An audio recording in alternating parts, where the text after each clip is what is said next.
Most people believe that age alone is what takes life away, but that's not the truth. The real killers are quiet, subtle, and visible. They show up in daily habits, emotional patterns, and silent neglects. It's not the body that gives up first. It's the mind, the spirit, the loss of purpose, and by the time the symptoms appear, it's often too late. This isn't about fear. This is about awareness. Because once you see these hidden forces clearly, you can push back and not just add years to your life, but life to your years. Stay until the end. The final reason is the most overlooked and the one that matters most. Inflammation. The fire you ignore. Most people over 60 are walking around with a fire burning inside of them, and they don't even know it. Not the fire of passion, not the fire of drive, the fire of inflammation, silent, chronic, unseen, yet relentlessly burning through tissue, nerve endings, blood vessels, joints, and even the brain. And because it doesn't scream immediately, people ignore it. They normalize the symptoms. They say it's just part of getting older. But let's be clear, fatigue, stiffness, brain fog, achy joints, and poor recovery are not normal aging. They're red flags, and that burning you feel beneath the surface, that's not wear and tear. That's your immune system misfiring, staying switched on when it should be resting. That's your body treating you like a threat day after day. Chronic inflammation is the unspoken enemy behind nearly every major disease in the second half of life. It's not just an immune reaction. It's a breakdown in regulation, a state where the body loses the ability to shut off its own defense system. And once that switch gets stuck, damage begins to accumulate everywhere. The heart becomes inflamed, arteries stiffen, plaque forms, blood pressure rises. The joints swell and break down, leading to arthritis, restricted movement, and unexplained pain. The brain becomes inflamed, cognition slows, mood shifts, memory fades, and in time it leads to dementia. Even cancer thrives in inflamed environments, using the same biological chaos to grow and spread. And yet people ignore the root. They chase the symptoms instead. Their joints ache, so they get injections. Their blood pressure spikes, so they pop pills. They're exhausted, so they drink more coffee. They feel foggy, so they blame it on age. But no one's asking the core question. Why is the body inflamed in the first place? Why are your cells treating everyday life like a battlefield? Why is your immune system attacking your own tissues? That's the question modern medicine often skips. Because it's harder, it demands lifestyle change, daily awareness, personal ownership. The truth is inflammation doesn't appear overnight. It builds brick by brick from years of neglect, from poor sleep, from ultra-processed foods, from chronic unresolved stress, from shallow breathing and suppressed emotions, from too much sitting, from numbing out, from pretending everything is fine when your body knows it's not. And what begins as low-level inflammation, morning stiffness, irritability, brain fog, eventually becomes systemic. It spreads like a fire left unattended. You don't notice until it burns through something vital. Here's what most people miss. You can be inflamed without ever running a fever. You can have high inflammatory markers with perfectly normal blood pressure. Inflammation doesn't always scream. Sometimes it just whispers. You feel it in your skin when it bruises more easily than it used to. You feel it in your digestion when your gut becomes more sensitive. You feel it in your energy when a normal day leaves you depleted. You feel it in your recovery when that small strain that should have healed in days lingers for weeks. That's inflammation keeping your body in a constant state of emergency. You're not falling because you're old. You're falling because your foundation eroded quietly while you weren't paying attention. Postural decay is one of the most overlooked signals of biological aging, and it's more than just appearance. It's function. When your posture collapses, your rib cage can't expand. That means shallow breathing, less oxygen, less energy. Your digestion gets compressed, circulation becomes sluggish. Your organs are quite literally being squeezed. Your spine loses its stability and your gait becomes a shuffle, and when that goes, the risk of falling skyrockets. And if you fall after 70, that's when independence is often lost for good.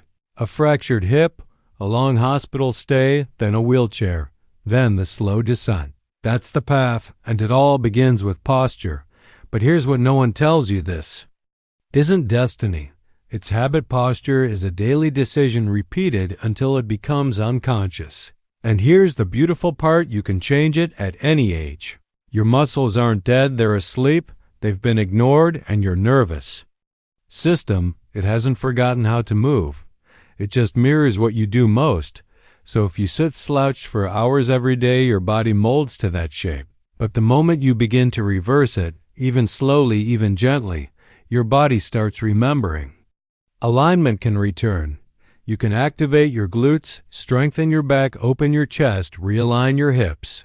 You can rebuild the very structure that keeps you upright without a gym, without a trainer, just with consistency, attention, and awareness. Start with the breath. Most people over 60 breathe like they're surviving, not living shallow chest breathing, high tension, low oxygen. But if you return the breath back into your belly, into your ribs, into your full diaphragm, posture begins to lift naturally, because full breathing demands space, it forces expansion, and when your breath expands, your spine follows. Then add simple intentional movements: glute bridges, wall angels, chin tucks, hip openers, gentle thoracic extensions, not workouts.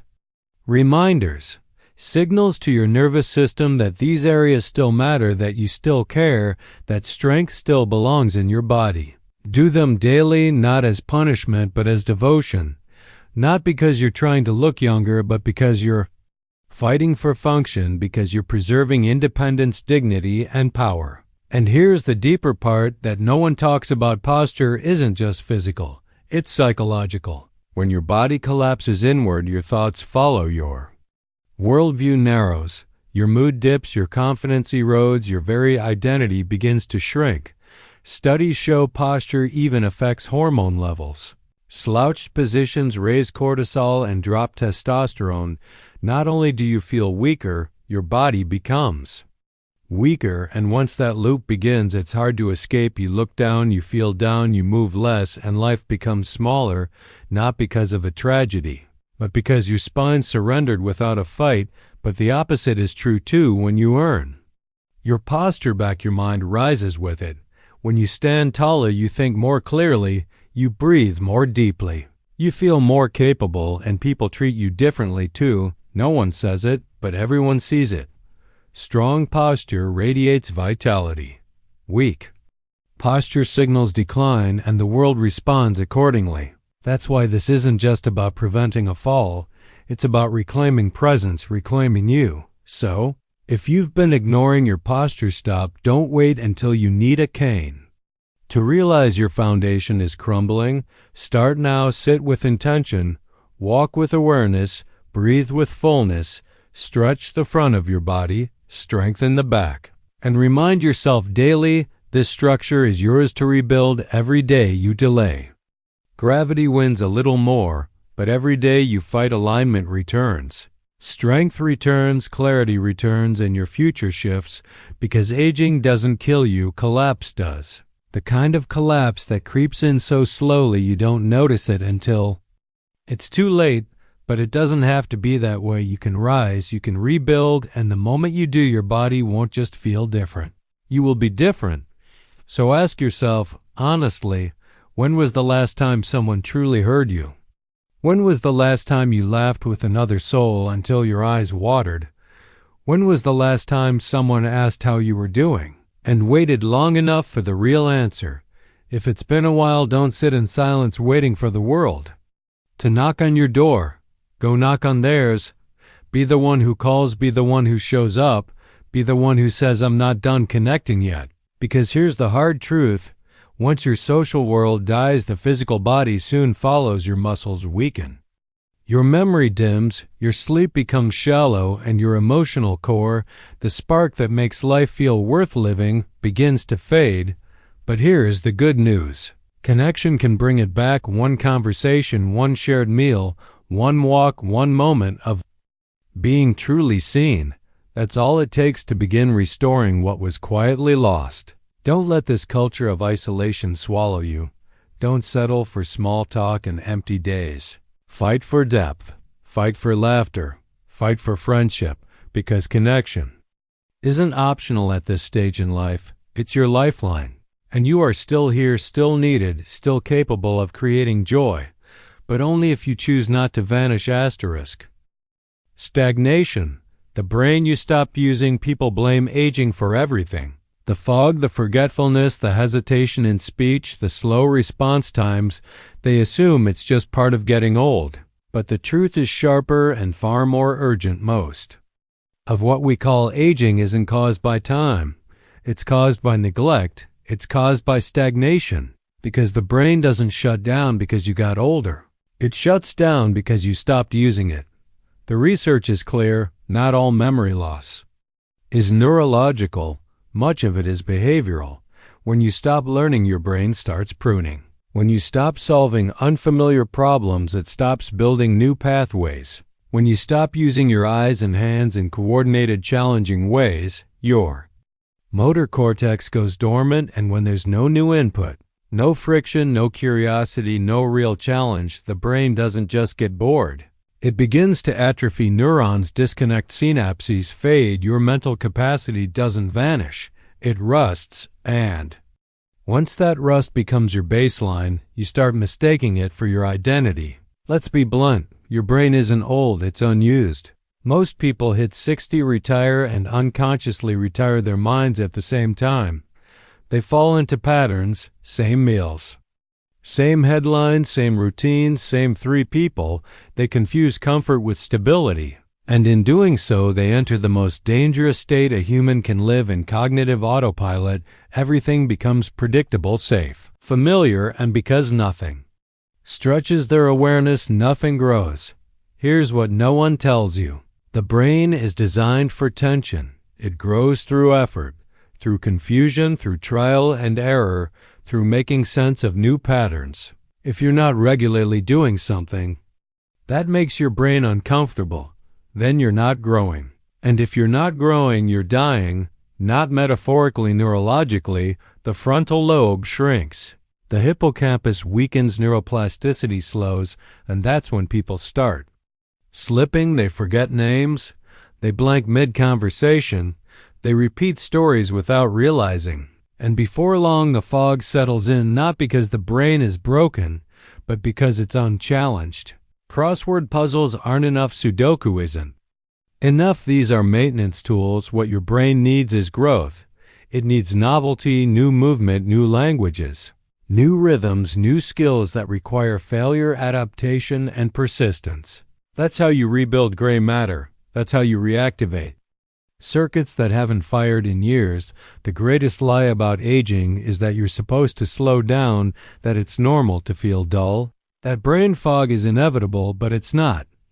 It's the result of a society that stops demanding your brilliance. The moment you turn 60, no one pushes you to keep learning. No one expects you to innovate, but you have to fight back. You have to become your own coach, your own student, your own spark, because no one else will do it for you. So how do you break stagnation?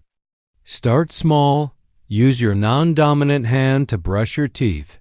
Learn to write the alphabet with it.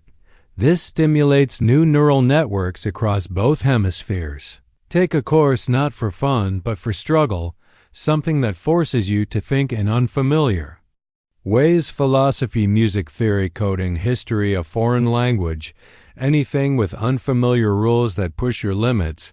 Practice memorizing again, phone numbers, quotes, names of people you've just met, recall them, repeat them. Working memory is a muscle, and it can grow. Read books that challenge your beliefs, not just to agree with them, but to wrestle with them. Debate out loud. Have conversations that make you think harder than you're used to. These are mental workouts, just as vital as lifting weights for your body. And move, because movement sharpens cognition, not just walking, but coordinated, intentional movement. Balance drills, dancing, martial arts. Learning a new physical skill forces your brain and body to reconnect. It awakens proprioception. It sharpens reflex timing. It doesn't just keep you agile, it keeps you whole. Because movement is thought in physical form, and don't fall for the comfort trap. The moment something becomes easy, push a little further. The goal isn't to feel smart. It's to feel stretched, challenged, curious. Learning isn't a luxury. It's cognitive survival. Your brain was never meant to be a storage unit. It's a living, breathing processing machine. And if you stop feeding it friction, it slows down and eventually shuts down the fog so many people feel after 60. It isn't random. It's predictable. It's preventable. But only if you stop treating your brain like a relic and start treating it like a living system, a system that thrives on novelty, on struggle, on risk, a system that, if ignored, will decay in silence, and by the time you notice, it may already be too late. So don't wait for dementia to scare you into action. Don't wait until you forget your doctor's name. To realize something's wrong, start now. Stretch your mind every single day. Make it sweat. Learn something difficult. Challenge yourself until you're mentally uncomfortable. And stay there, because on the other side of that discomfort is clarity. Strength, longevity. You are not forgetful because of your age. You're forgetful because your mind has been idle, and the only antidote to stagnation is movement, not just of the body, but of the mind. So move, learn, struggle, repeat, or let it all slip away in silence. Asterisk. Purpose. The decision to live or fade. This is the final killer, the one no one sees coming. The most silent, the most underestimated force behind decline. It's not disease, it's not genetics, it's the loss of purpose, and it doesn't strike like lightning. It creeps in quietly like a light being dimmed, one notch at a time, until one day there's no glow left. And the tragedy is this: most people believe they did everything right. They worked hard, provided, played by the rules, earned the right to rest, and then they retire, not just from work, but from effort, from choosing, from staring, from being the main character in their own life. At first it feels like peace. No alarms, no pressure, no deadlines. But if that peace is unanchored from purpose, it turns toxic. It mutates into passivity, into numbness, into decay. Because your biology was never designed for permanent stillness. You are hardwired to move towards something meaningful, something that demands attention, presence, planning, decision. When that aim disappears, your body doesn't rejoice. It begins to downshift. It reads the absence of direction as a signal we're done, and then it starts shutting down one system at a time. Digestion slows, appetite fades, hormones drop, sleep becomes light and fragmented. Reaction time dulls, muscles shrink, healing slows, the brain stops generating new cells. Why? Because the internal systems no longer see a reason to stay sharp. They believe the story is over, and in many ways it is not because of age, but because of choice. Not choosing is still a choice. And that choice leads to silent surrender. You see it everywhere. Men and women who once led families, built companies, shaped communities, now sitting for hours scrolling, watching, fading. They shift from creators to consumers, from leaders to bystanders. They stop using their voice. They stop standing for anything. And slowly the body mirrors the mind, the spine collapses, the eyes dim. The gate slows, the fire goes out, not because it was stolen, but because they stopped feeding it. But there's another path, the people who live the longest. And the best aren't just those with clean labs or perfect genes. They are the ones with reasons to wake up, reasons to show up, reasons to serve, to protect, to nurture, to lead, to build. It doesn't have to be global, it just has to be real. A garden, a grandchild, a neighbor, a cause, a conversation, a mission, something that pulls you forward, something that asks something of you. And here's the magic: when you say yes to that calling, your body hears it loud and clear. We're still in this. And it responds because biology isn't philosophical. It's practical. It reads behavior and adapts accordingly. If you stop pushing, it stops preparing.